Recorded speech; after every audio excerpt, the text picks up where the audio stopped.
وَإِلَىٰ عَادٍ أَخَاهُمْ هُودًا قَالَ يَا قَوْمِ اعْبُدُوا اللَّهَ مَا لَكُم مِّنْ إِلَٰهٍ غَيْرُهُ إِنْ أَنتُمْ إِلَّا مُفْتَرُونَ۔ اور قوم عاد کے پاس ہم نے ان کے بھائی ہود کو پیغمبر بنا کر بھیجا۔ انہوں نے کہا، اے میری قوم، اللہ کی عبادت کرو، اس کے سوا تمہارا کوئی معبود نہیں ہے، تمہاری حقیقت اس کے سوا کچھ نہیں کہ تم نے جھوٹی باتیں تراش رکھی ہیں۔ یا قوم لا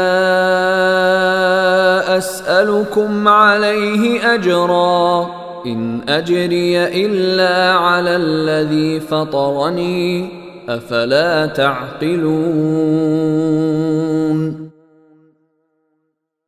اے میری قوم، میں تم سے اس تبلیغ پر کوئی اجرت نہیں مانگتا، میرا اجر کسی اور نے نہیں، اس ذات نے اپنے ذمے لیا ہے جس نے مجھے پیدا کیا ہے، کیا پھر بھی تم عقل سے کام نہیں لیتے؟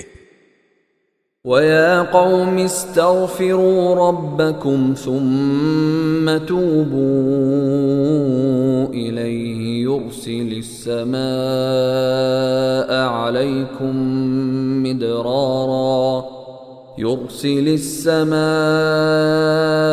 عَلَيْكُمْ مِدْرَارًا وَيَزِدْكُمْ قُوَّةً إِلَىٰ قُوَّتِكُمْ وَلَا تَتَوَلَّوْا مُجْرِمِينَ۔